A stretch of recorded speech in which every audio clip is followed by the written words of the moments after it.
Yesterday I asked you, what do you want? So continuing on from that, I want to ask you, what is it that appears to be hindering you from that which you want?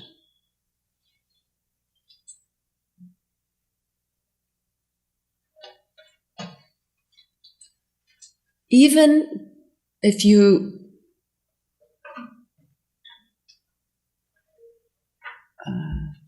know it's not really true, feel free to just let it flow out what appears to be true. Even if you know, well, it's not really true that this is hindering me, but let it flow out. What appears to the mind, that's maybe the better way to say it. What appears to your mind to be the hindrance for your freedom, for that which you want? You don't need to be overly clever about it, overly philosophical about it. Just let the mind express, because the mind has all kinds of wants and all kinds of ideas, and definitely dwells in the arena of frustration that those ideas are not always, and those are deeper wants are not realized, are not able to show up in my life.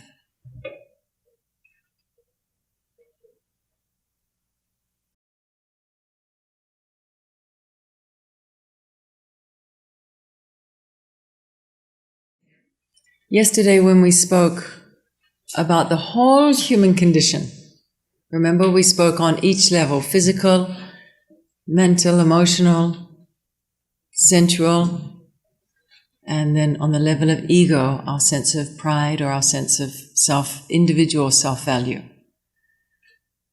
So when I described that, if you remember, I also brought to our attention the inherent struggle of that state.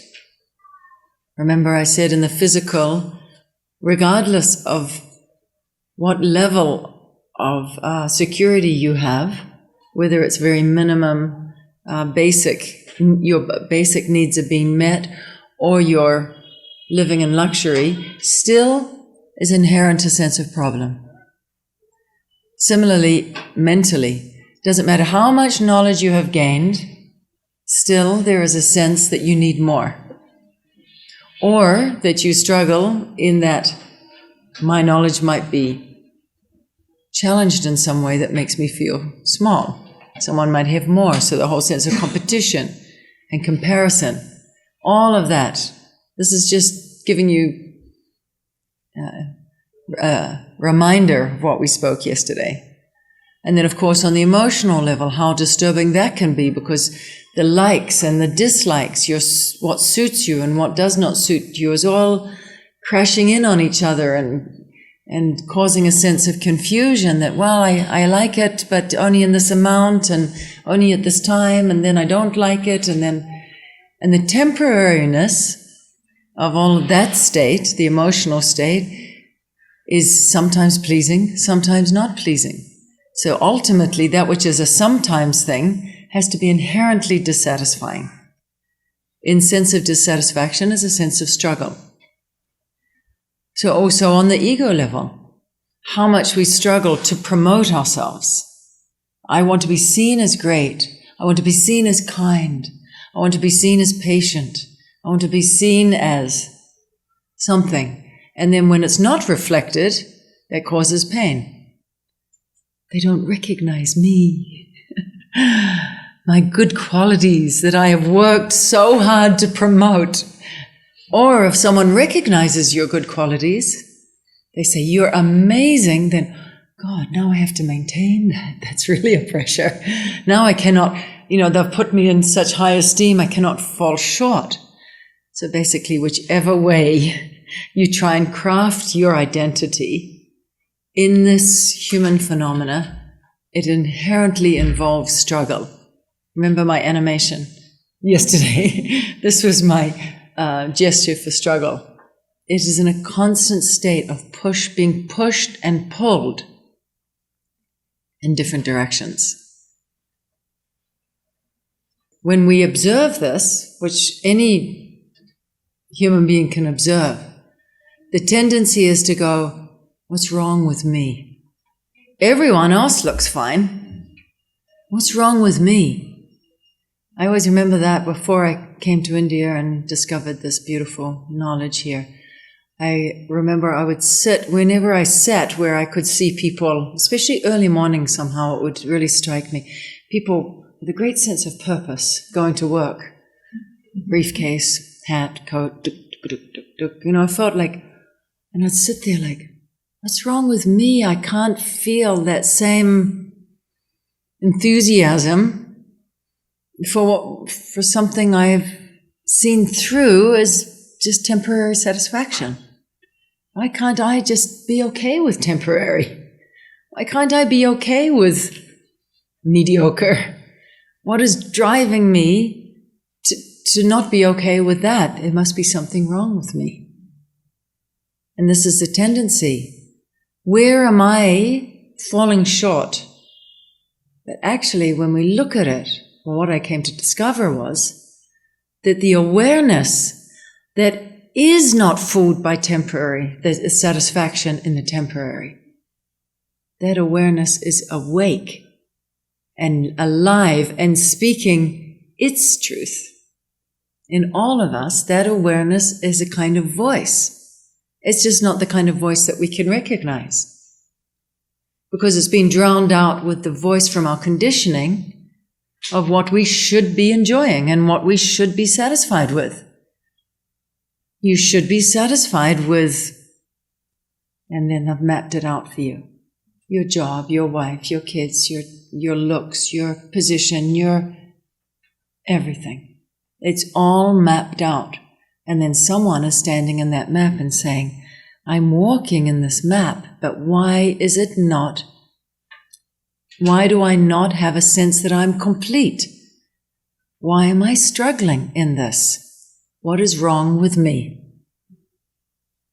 So, it's a little bit the story of the ugly duckling.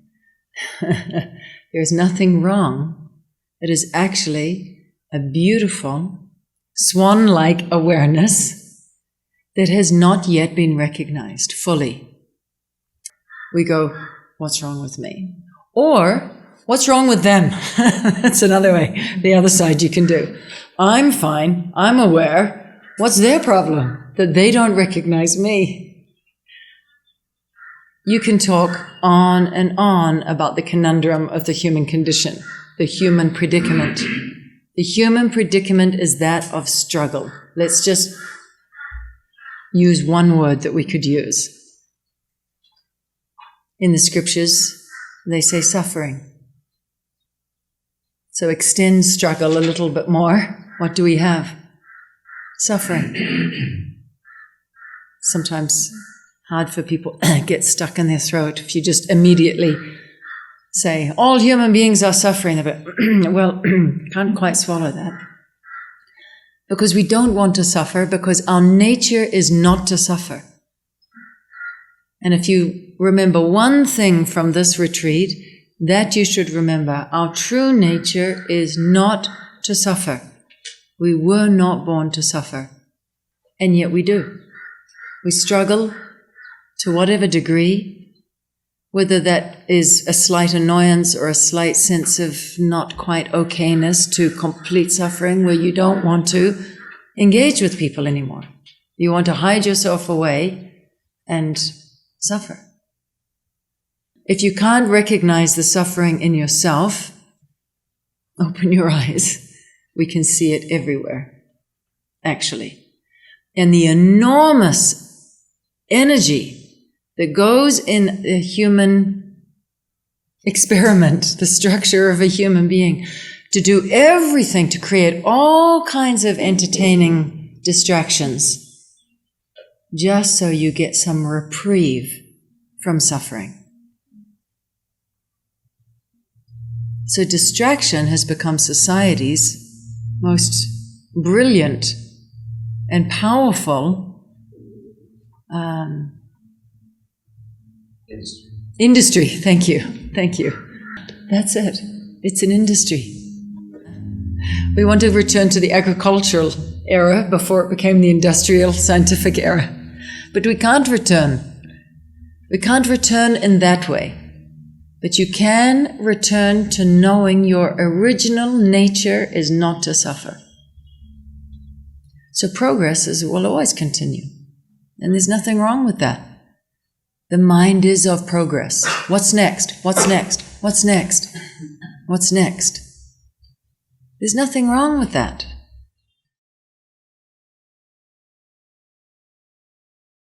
This is a beautiful aphorism from Patanjali Yoga Darshan. He hetu han hanupai. The word he is recognizing the human predicament is struggle. Glossed over with some fun times. Distracted by some comforts. But ultimately underneath, struggle. Another way to say that, ultimately going to result in the death. Something in us does not accept death. And then what's wrong with me? I have the fear of death. I have the dread of death. If you can't imagine it for yourself, you have it for your loved ones, for your children, for your partner, for humanity. What is it in a human being that will not accept death? Because we have the awareness of something which does not die. That awareness through which we are always functioning, actually, but has been distracted by all this other stuff, the conditioning, the shoulds, the shouldn'ts, the map of how you should be okay with. That has drowned out the voice of your original awareness that is saying, I do not die.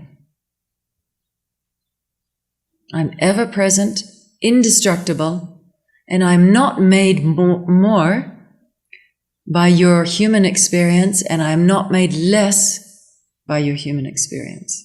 That voice, that awareness is speaking in each person. How much you choose to acknowledge that voice becomes our interest. So he is recognizing the struggle which is not out there, although it appears to be. The struggle is in our ignoring our true nature, our true original state of being. So I've answered now he and hetu together. If you recognize the struggle and the tendency will to make every other reason the reason for that struggle. Because of this, because of that, because of this, because my husband doesn't give me enough attention, because my children are involved in their too much time on the computer, because of my husband is, I can't, the examples are not coming, but there's endless complaints because someone is not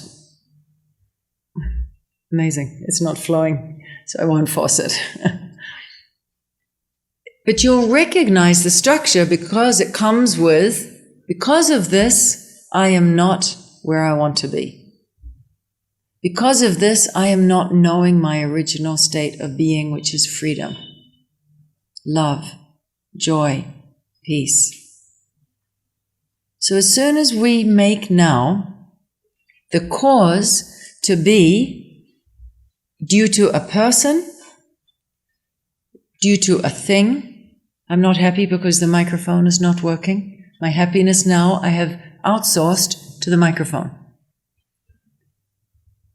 Or to a situation. So those three things will always indicate, if you have put your blame or outsourced your attention, that you are being hindered from your happiness, from your state of freedom because of a person's actions or a person's, what they say to you, anything to do with a person, a situation, or a thing, you immediately can then know this direction is not wisely guided.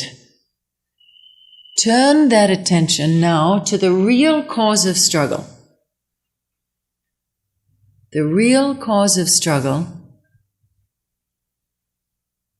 is that you have only identified yourself with half of the story. You have neglected to include the fullness of you, which is the awareness that is not bound and not changed, not made less or more by a person, a thing, or a situation. So an easy way to say it, or a very clear way to say it, is all that which causes struggle is in the field of change. The cause of suffering is when you identify I am, or my I am sense is now in the hands of change, made less and more, great and small, happy, unhappy, fearful, safe. Struggle. When the identification is fixed in the changing phenomena, which is of the human predicament, you have neglected a whole dimension of being, which we can call simply your true nature. Your true nature is awareness, is being. And there are three words: Sat, Chit, Anand. Sat means the pure existence, which means pure. I'm going to give a whole satsang on the word pure, but just for now, pure. Pure means that which is not made less or more. It is ever the same. In other words, you could say unchanging. That existence that does not change, that being that does not change. Another way to say ever present. So Sat means ever-present existence. Chit, ever-present knowingness, awareness. Anand, ever-present sense of well-being. In other words, your well-being, your sense of worth is not in the hands of what someone says, how someone treats you, what experiences happen to you. In other words, it is not made less and more because of a thing, a person, or a situation. So your true nature is described in Advait Vedantic model. Wisdom is simply Sat Chit Anand, pure being, pure knowing, pure bliss. Now, how do we bring these two things together? On one hand, changing, struggling to be complete in a field that it is never complete, or partially complete, temporarily complete. And now, this wisdom that has now been exposed to us, that has been there all along, that speaks a completely different story. Unchanging, ever present, not made great or less because of our human experience. So the cause of our struggle is not external. The cause of our struggle is that we have neglected to include our true nature, Sat Chit Anand. So if you do not include the full story, you are going to then turn to yourself and say, what is wrong with me? Or, what is wrong with them? You will find blame in the wrong places. So how can you find solutions if you are looking for blame, for cause, in the wrong places? It will be an endless struggle. You are feeding the struggle. Can you see that?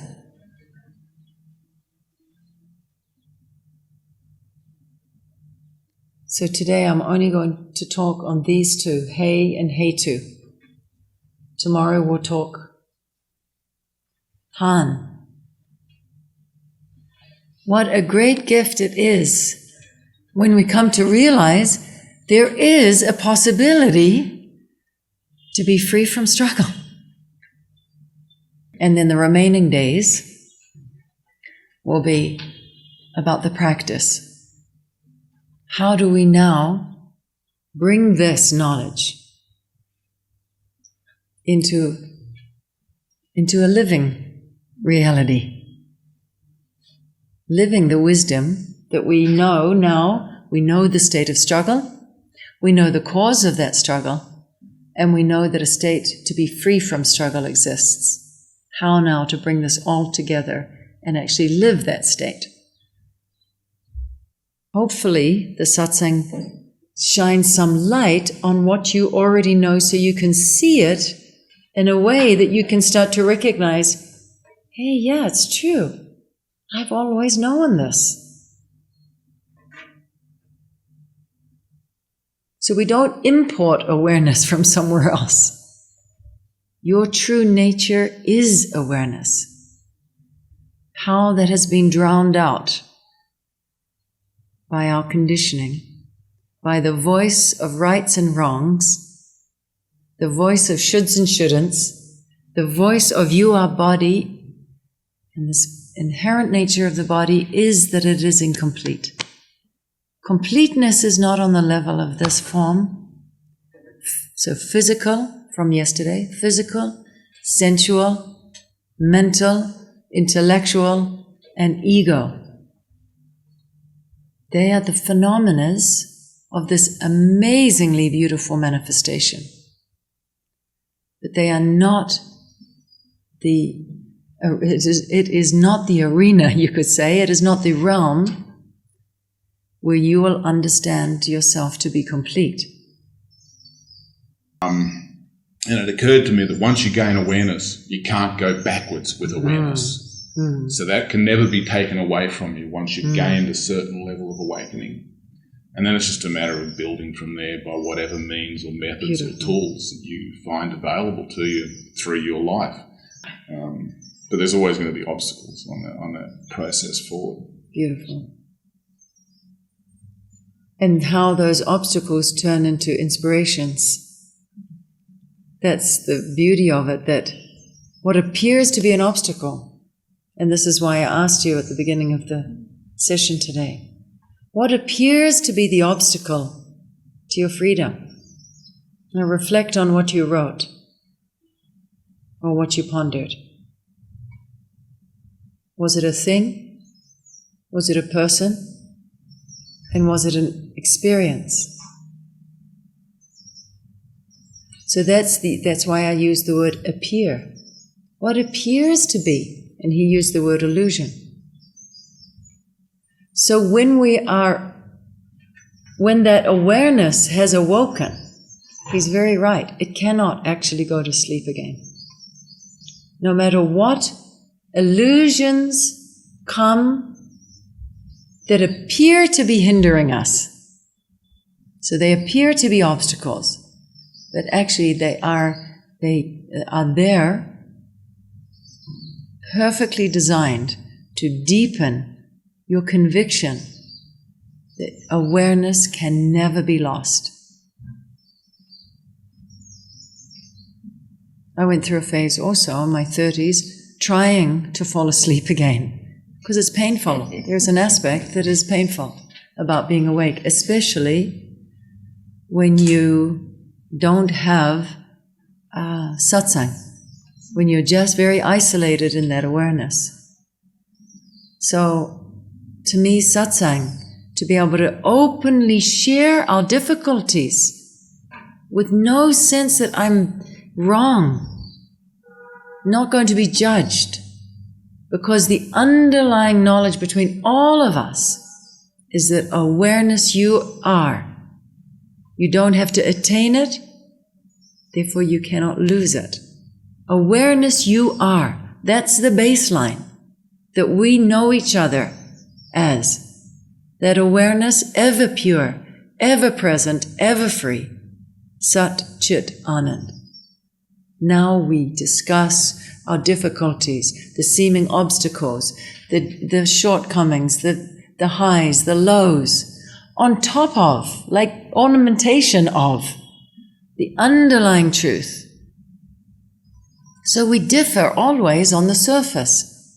But those who can recognize that underlying oneness, the underlying sameness of the awareness, allows then the satsang to thrive. Because you're not alone in your struggles, you're not alone to face the challenges. That then you can start to see, wow, actually they were an inspiration. They challenged me in such a way that strengthened my conviction. I am ever present, pure and free. Because only you can do that. Doesn't matter how much your ego is propped up externally.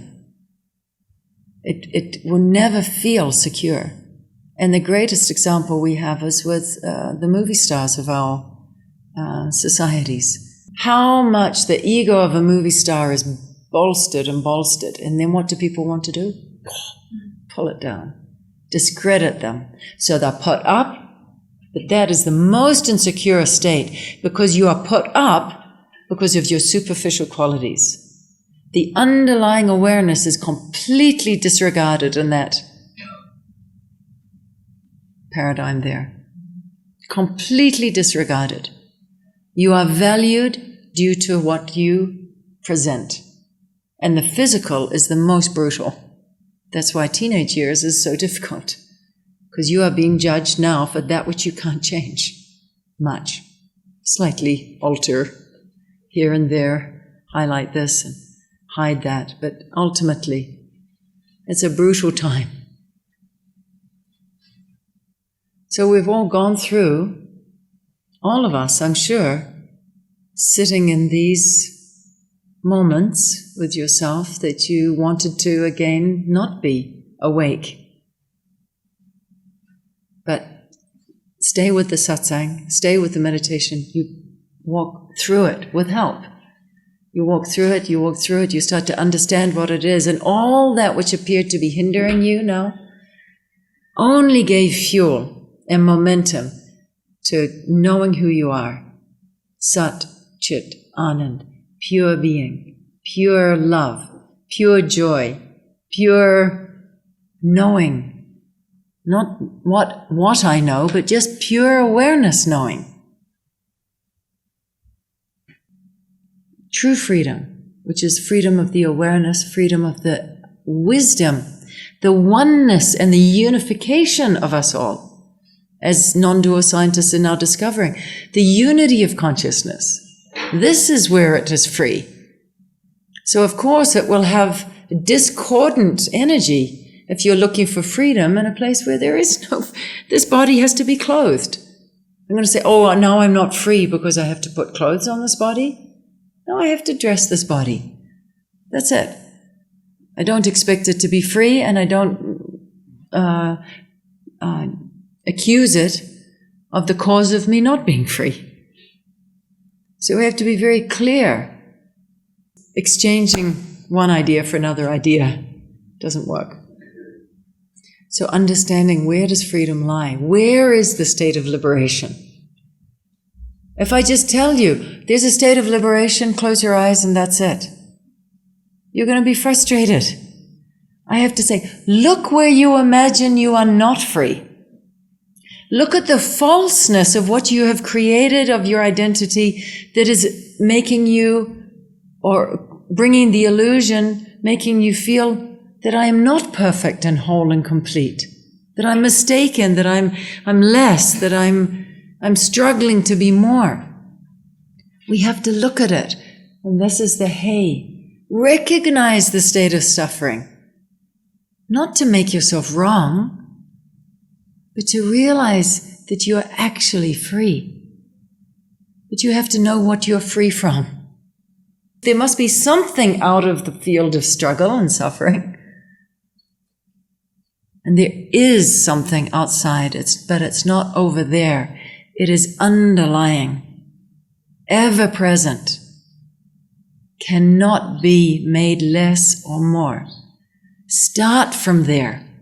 Start looking at the changing, at the struggle in change from here, supported by your satsangis who also see it from here.